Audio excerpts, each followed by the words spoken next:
Hello students, आदर्श Navodaya education group के YouTube channel में आप लोगों का एक बार फिर से स्वागत है। आज से पहले के वीडियो में हमने आप लोगों को उत्सर्जन से संबंधित कुछ टॉपिक्स हमने आपको बताए थे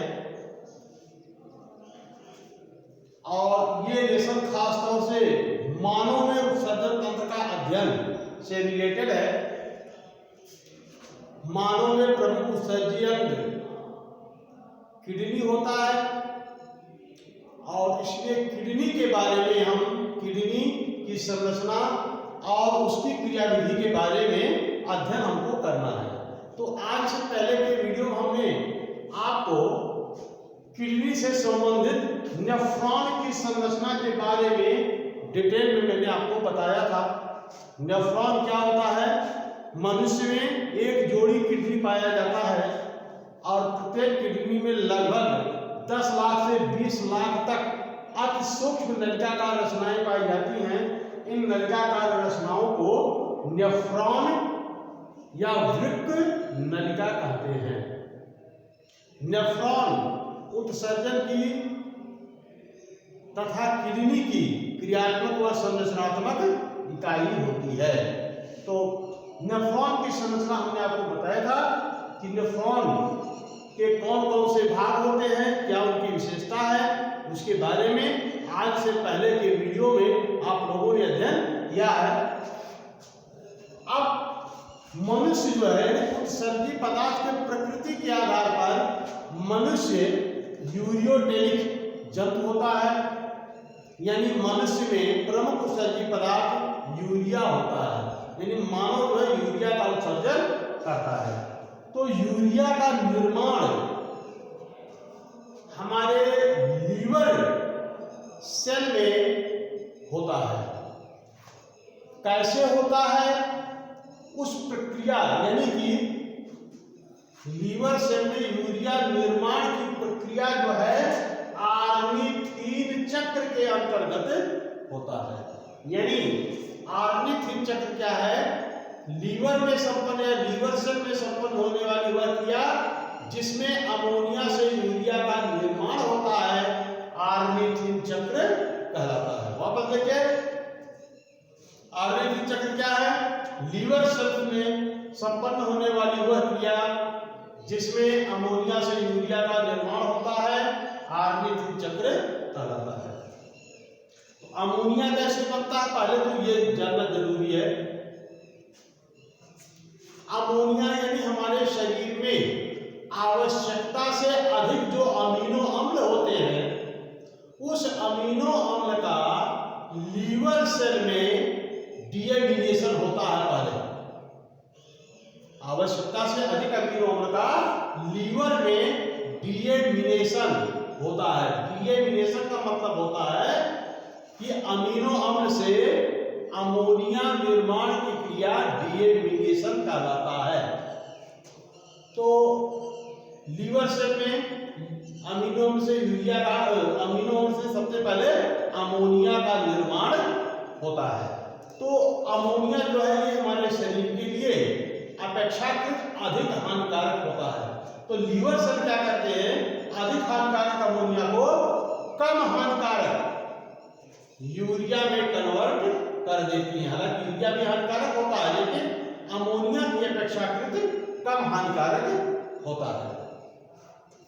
तो ये जो टॉपिक आज का है, आज का टॉपिक में प्रश्न जो आपके बोर्ड एग्जाम में पूछे जा सकते हैं और निश्चित तौर पर ये आप समझ लीजिए, यानी 96% मैं आपको बता रहा हूं कि 2021 के बोर्ड एग्जाम में, यानी राज्य जो आरबीएससी है इसके बोर्ड एग्जाम में नेफ्रॉन की संरचना अथवा नेफ्रॉन की क्रियाविधि अथवा मूत्र निर्माण की क्रियाविधि, ये प्रश्न पूछे जाने की संभावना बहुत प्रबल है। अब देखिए, नेफ्रॉन की संरचना समझाइए, यह एक अलग क्वेश्चन है, लेकिन मूत्र निर्माण की क्रियाविधि, यह अलग प्रश्न है। यानी मूत्र निर्माण की क्रियाविधि अथवा नेफ्रॉन की क्रियाविधि, ये दोनों एक ही प्रश्न का उत्तर है। ठीक है, हाँ थोड़ा सा अंतर होगा। नेफ्रॉन की क्रियाविधि अगर हम शुरू करेंगे तो नेफ्रॉन की क्रियाविधि हम शुरू करेंगे, कोई नेफ्रॉन में सबसे पहले ब्लड छाना जाता, ब्लड की फिल्ट्रेशन, ब्लड फिल्ट्रेशन से शुरू करेंगे हम। यानी अभिवाही धमनिकाओं द्वारा ब्लड, यूरिया युक्त ब्लड जब आएगा ग्लोमेरुलस में, यहां से हम शुरू करेंगे। अगर क्वेश्चन ये पूछा जाता है नेफ्रॉन की क्रियाविधि समझाइए, तो अगर पूछा जा रहा मूत्र निर्माण की क्रियाविधि समझाइए, तो हमको सबसे पहले अमोनिया से यूरिया निर्माण की क्रियाविधि समझानी होगी। उसके बाद फिर यहां से हम शुरू करेंगे नेफ्रॉन की क्रियाविधि वाला, और आंसर दोनों का बिल्कुल सेम होगा। सिर्फ अगर क्वेश्चन पूछा जाता है मूत्र निर्माण की क्रियाविधि समझे, तो उसमें यूरिया निर्माण की क्रियाविधि आपको पहले समझाना पड़ेगा। और अगर पूछा जा रहा है कि केवल नेफ्रॉन की क्रियाविधि समझाइए, तो उसमें यूरिया निर्माण की क्रियाविधि आपको नहीं लिखना है। तो पहले हम यूरिया निर्माण की क्रियाविधि हम आपको बता रहे हैं कि यूरिया का निर्माण किस प्रकार से होता है। अब चाहे ऐसा पूछे यूरिया निर्माण, 2 नंबर का भी क्वेश्चन ऐसे पूछा जा सकता है, यूरिया निर्माण की, लीवर सेल में यूरिया निर्माण की क्रियाविधि समझाइए, अथवा ऑर्निथिन चक्र समझाइए, अथवा यूरिया चक्र को समझाइए। ऐसा भी 2 नंबर में क्वेश्चन पूछा जा सकता है। तो जो भी हो, आप पूरा कंप्लीट आप स्टडी करिए इसके बारे में। तो सबसे पहले हम लिखेंगे कि formation of ammonia bye deamination, formation of ammonia bye deamination, यानी डीएमिनेशन द्वारा अमोनिया निर्माण की क्रियाविधि। इसमें क्या लिखेंगे कि हमारे शरीर में आवश्यकता से अधिक अमीनो अम्ल का लीवर में विघटन होता है, जिसके फलस्वरूप अमोनिया का निर्माण होता है। अमीनो अम्ल जो है, अमीनो अम्ल एक ऐसा यौगिक होता है जिसमें अमीनो समूह और कार्बोक्सिलिक समूह दोनों पाया जाता है। तो उसका जब गठन होता है तो अमोनिया बनता है। अब फिर लिखेंगे अमोनिया से यूरिया का निर्माण, अगले हेडिंग होगा अमोनिया से यूरिया का निर्माण, formation of ammonia bye formation of urea bye ammonia. अब लिखेंगे अमोनिया से यूरिया का निर्माण ऑर्निथिन चक्र के अंतर्गत निम्नलिखित चरणों में संपन्न होता है। हेडिंग नंबर 1, कार्बेमाइल फास्फेट का निर्माण, फॉर्मेशन ऑफ कार्बेमाइल फास्फेट। अब इसमें क्या लिखेंगे भाई, लिखेंगे, अच्छा एक चीज और ध्यान रखना, इस चीज को पहले आप कि यूरिया के एक अणु के निर्माण में ध्यान रखना, एक अणु CO2, एक अणु CO2 प्लस 2 अणु अमोनिया, ये 2 अणु लिखना होगा, 2 अमोनिया और प्लस 3 अणु ATP, ये मिलकर के यूरिया के एक अणु का निर्माण करते हैं। ये आपके दिमाग में होना चाहिए। यह चाहे हम लिख देंगे पहले कि यूरिया के एक अणु के निर्माण में एक अणु कार्बन डाइऑक्साइड, 2 अणु अमोनिया तथा 3 ATP अणु भाग लेते हैं। ये दिमाग में रहना चाहिए, बहुत महत्वपूर्ण पॉइंट है। यूरिया के एक अणु के निर्माण में कार्बन डाइऑक्साइड का एक अणु, अमोनिया का 2 अणु और यूरिया और ATP का 3 अणु भाग लेते हैं। ये इतना पहले आप लिख देंगे। उसके बाद आप लिखेंगे अमोनिया से यूरिया का निर्माण निम्नलिखित प्रकार से होता है।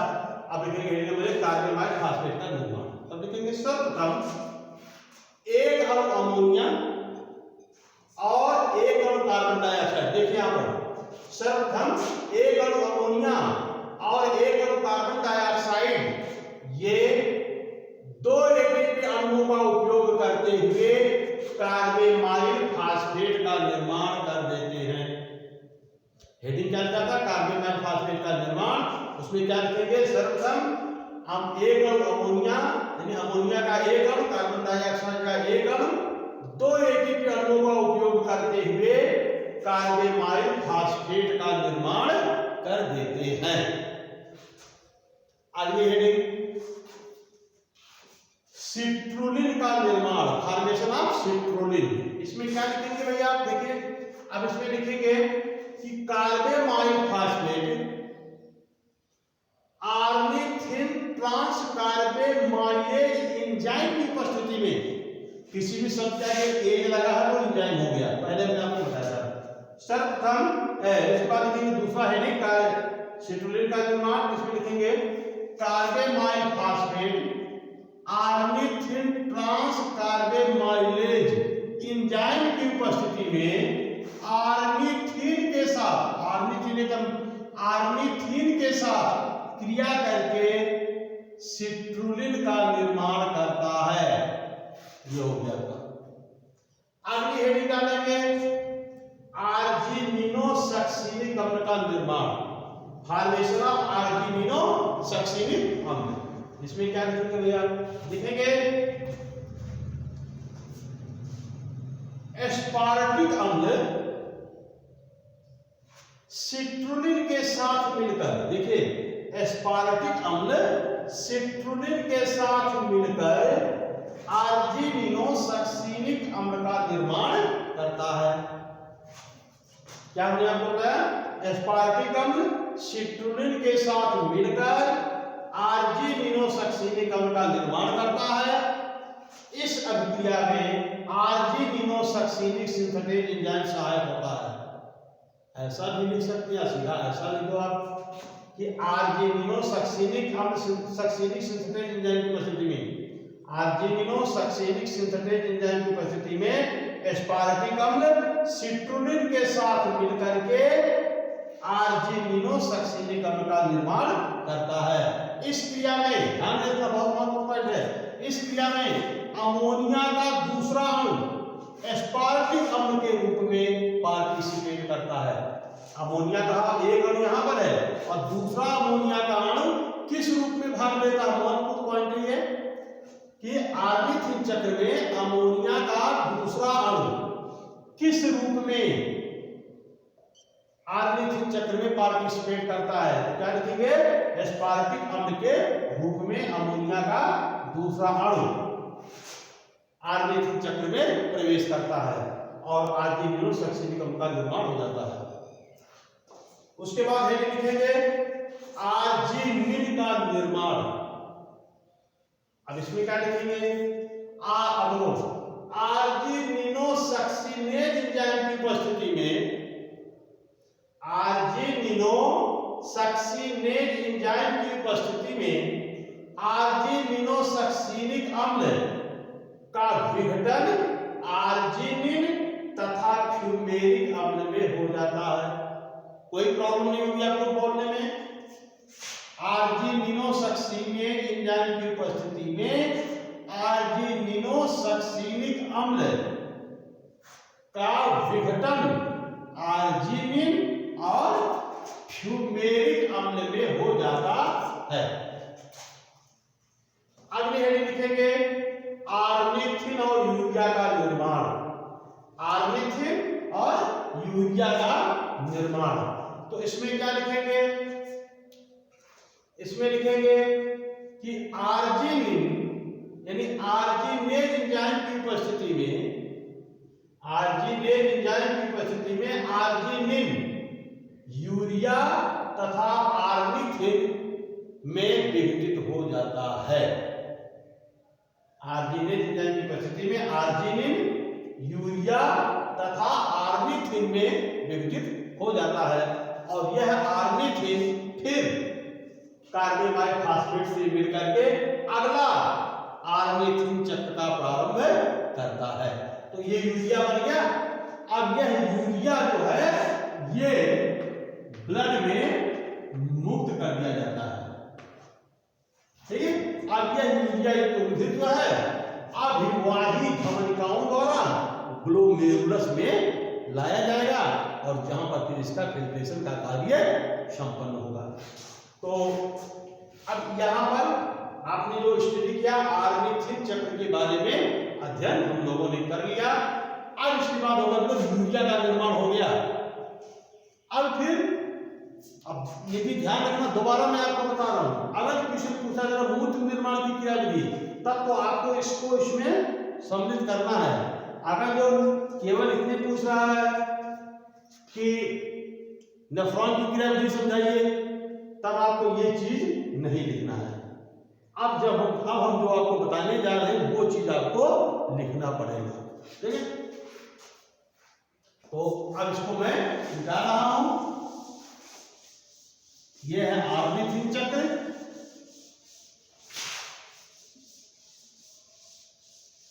अब नेफ्रॉन की क्रिया विधि के बारे में, अब इसमें नेफ्रॉन की क्रिया विधि जो है ये 3 प्रमुख चरणों में संपन्न होता है। नेफ्रॉन की क्रिया विधि या मूत्र निर्माण की क्रिया एक ही देखना होगा। मूत्र निर्माण की क्रिया विधि यानी यूरिया का निर्माण,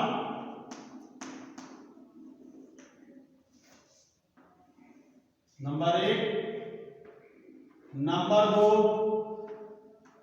परानिस्यंदन, नंबर 3 वर्णात्मक पुनरावशोषण,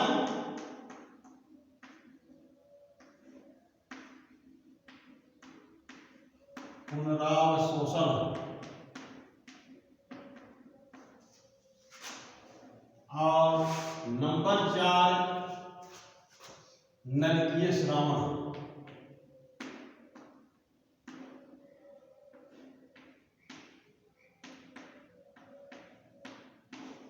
अगर मूत्र निर्माण की क्रिया विधि पूछा जा रहा तो ये 3 लिखेंगे। मूत्र निर्माण की क्रिया विधि 4 चरणों में संपन्न होता है। यूरिया का निर्माण, परानिस्यंदन, वर्णात्मक पुनरावशोषण और नलिकीय श्रावण। और अगर पूछा जा रहा है नेफ्रॉन की क्रिया विधि समझाइए, तो लिखेंगे नेफ्रॉन की क्रिया विधि 3 चरणों में संपन्न होता है। तब ये जो है ना यूरिया का निर्माण ये नहीं लिखेंगे हम। नेफ्रॉन की क्रिया विधि पूछा जा रहा है तो केवल 3 लिखेंगे, और मूत्र निर्माण की क्रिया विधि पूछा जा रहा है तो ये 4 लिखना होगा आपको, ठीक है। तो यूरिया निर्माण हमने आपको ऑर्निथिन चक्र में बता दिया। अब यहां से हम शुरू करते हैं परानिस्यंदन के बारे में।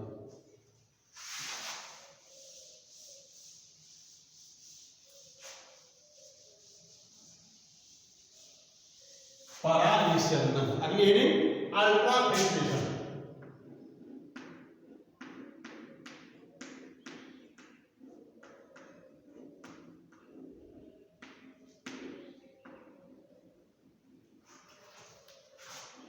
परानिस्यंदन किसे कहते हैं?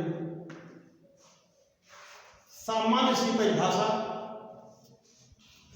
ग्लोमेरुलस द्वारा रुधिर को छानने की क्रिया परानिस्यंदन कहलाता है। एक वाक्य में आंसर हो गया। ग्लोमेरुलस द्वारा रुधिर को छानने की क्रिया परानिस्यंदन या अल्ट्रा फिल्ट्रेशन कहलाता है। अब ये किस प्रकार से छाना जाता है उस प्रक्रिया को हम आपको बता रहे हैं। परानिस्यंदन, अच्छा एक चीज और देखा, परानिस्यंदन किसे कहते हैं? ग्लोमेरुलस द्वारा रुधिर को छानने की क्रिया परानिस्यंदन कहलाता है। और इस प्रकार से छने हुए पदार्थों को परानिस्यंद कहेंगे, अल्ट्रा फिल्ट्रेट, ठीक है। तो परानिस्यंदन की क्रिया निम्नलिखित प्रकार से संपन्न होता है। अब देखिए क्या लिखेंगे, ये अभिवाही धमनी का है। अपवाही ने अभिवाही, एफरेंट आर्टेरियोल, अभिवाही धमनी का।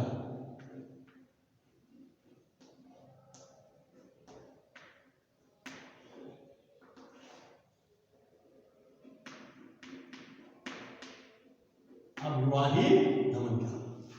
तो यूरिया युक्त रुधिर, अच्छा हमने आपको कल के वीडियो में बताया था कि जो अभिवाही धमनिकाएं हैं, अविवाही धमनिका का व्यास अधिक होता है, अपवाही धमनिका का व्यास कम होता है, जिसकी वजह से रुधिर जितनी तेजी से ग्लोमेरुलस में आता है उतनी तेजी से वापस नहीं निकल पाता है, क्योंकि इसका व्यास कम होता है। तो इससे होता क्या है कि जब रुधिर आ तो रहा है तेजी से, लेकिन उतनी तेजी से निकल नहीं पा रहा है, तो होता क्या है कि रुधिर द्वारा ग्लोमेरुलस की दीवार पर एक दाब डाला जाता है। ऐसे रुधिर द्वारा ग्लोमेरुलस की दीवार पर एक दाब डाला जाता है। इस दाब को जीएचपी कहते हैं, ग्लोमेरुलर हाइड्रोस्टैटिक प्रेशर, ग्लोमेरुलर द्रव स्थैतिक दाब हिंदी में। तो जीएचपी किसे कहेंगे? अविवाही धमनिकाओं का व्यास अधिक, अपवाही धमनिकाओं का व्यास कम होता है, जिससे ग्लोमेरुलस में जितने तेजी से रुधिर आता है उतनी तेजी से बाहर नहीं निकल पाता, जिसके कारण रुधिर द्वारा ग्लोमेरुलस की दीवार पर एक दाब डाला जाता है। इस दाब को जीएचपी कहते हैं और इस जीएचपी का मान होता है 70 mm।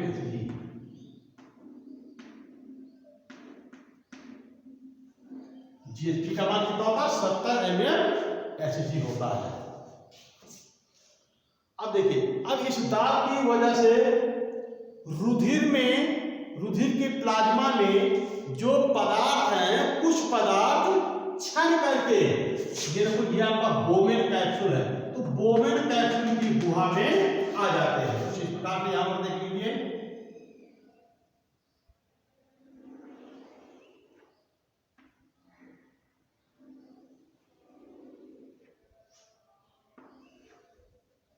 अब देखिए यहां पे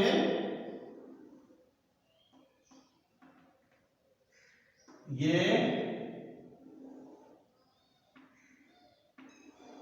अविवाही धमनिका है। अब ये ब्लड इसमें आ रहा है, तो ब्लड द्वारा इस पर एक दाब डाला जाएगा ऐसे। इस दाब के कारण रुधिर में उपस्थित कुछ पदार्थ क्षण करके इस बोमेन कैप्सूल की गुहा में आ जाते हैं। इस छने हुए पदार्थ को परानिस्यंद कहते हैं और इस प्रकार छनने की क्रिया परानिस्यंदन कहलाती है। तो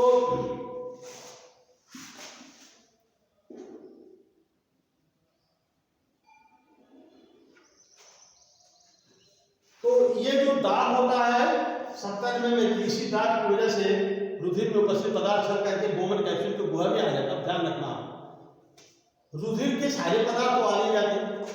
जैसे रुधिर कणिकाएं हैं, रुधिर कणिकाएं छन करके नहीं आ सकती। रुधिर जो ब्लड प्रोटीन्स हैं, प्लाज्मा प्रोटीन, वो भी छन करके इसमें परानिस्यंद में नहीं आते। यानी कि जो माइक्रो मॉलिक्यूल्स हैं, बड़े अनुभार वाले जो पदार्थ हैं ब्लड में, वो छन करके नहीं आ पाते। अच्छा, छनते कैसे हैं? देखिए आप, ये जो ग्लोमेरुलस है, ग्लोमेरुलस में 0.1 माइक्रोन व्यास के और खूब सूक्ष्म छिद्र होते हैं इसमें। इसी छिद्रों से छन करके ये आते हैं इसमें। लेकिन इनमें से केवल वे ही पदार्थ छन करके आ पाते हैं जिनका अनुभार लगभग 66,000 होता है। ठीक है, यानी ब्लड में उपस्थित वे पदार्थ जिनका अनुभार लगभग 66,000 तक होता है, केवल यही छन करके बोमेन कैप्सूल में आ सकते हैं। इससे अधिक अनुभार वाले पदार्थ वो इस छिद्र से छन करके नहीं आ पाते। तो यह है छनने की प्रक्रिया। यानी अविवाही धमनिकाओं का व्यास अधिक, अपवाही धमनिकाओं का व्यास कम होता है, जिससे आने वाला रुधिर जितनी तेजी से ग्लोमेरुलस में आता है उतनी तेजी विधि से छन करके वापस नहीं जा पाता, जिसकी वजह से रुधिर द्वारा ग्लोमेरुलस की दीवार पर एक दाब डाला जाता है। इस दाब को ग्लोमेरुलर हाइड्रोस्टैटिक प्रेशर यानी ग्लोमेरुलर द्रवस्टैटिक दाब कहते हैं। इस दाब का मान 70 mmHg होता है। इसी दाब के कारण रुधिर में उपस्थित पदार्थ यानी रुधिर में उपस्थित वे पदार्थ जिनका अनुभाग 66,000 से कम होता है, वे क्षण करके बोमन कैप्सूल की गुहा में आ जाते हैं, और वे पदार्थ जिनका अनुभाग 66,000 से अधिक होता है वो क्षण करके नहीं आ पाते हैं, जैसे आरबीसी, डब्ल्यूबीसी, ब्लड प्रोटीन्स, ये सब क्षण करके बोमन कैप्सूल में नहीं आ पाते हैं। तो कभी कभी होता है कि मूत्र के साथ ब्लड निकलने की शिकायत होती है, जिसके दो कारण हो सकते हैं। एक, जैसे कभी मान लो यहाँ पर किडनी पर चोट लग जाए, तो किडनी पर जब चोट लग जाती है, चोट लगने की वजह से ये ग्लोमेरुलस जो है इसमें स्वेलिंग आ जाती है। तो स्वेलिंग आने से जो 0.1 माइक्रोन व्यास के जो छिद्र होते हैं, ये छिद्र फूलने के नाते बड़ा हो जाते हैं। तो जब ये छिद्र बड़े हो जाएंगे तो आरबीसी भी क्षण करके बोमन कैप्सूल की गुहा में आ जाती है, जिसकी वजह से आरबीसी का पुनः अवशोषण कहीं होता नहीं है, अतः ये सीधे मूत्र के द्वारा बाहर निकाल दिए जाते हैं। दूसरा, कभी कभी इसे बैक्टीरियल इन्फेक्शन हो जाता है, तो बैक्टीरियल इन्फेक्शन की वजह से भी ग्लोमेरुलस में जो है स्वेलिंग आ जाती है। तो स्वेलिंग आने के कारण इसमें जो 0.1 mm के जो छिद्र होते हैं वो बड़े हो जाते हैं, जिससे आरबीसी भी ब्लड में से छन करके परानिषद में आ जाती है। तो इस कारण से मूत्र के साथ आरबीसी भी निकलने लगती है, यानी ये शिकायत होती है कि मूत्र के साथ ब्लड आ रहा है। तो ये तो हो गया भाई परानिसंदन की क्रिया। अब इसके आगे वर्णात्मक पुनरावशोषण, और अगला हेडिंग है नलकीय श्रावण।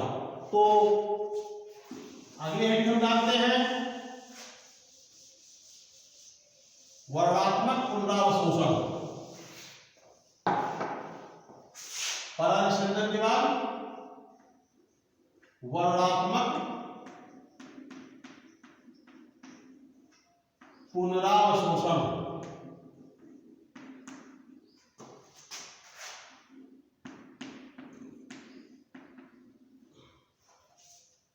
तो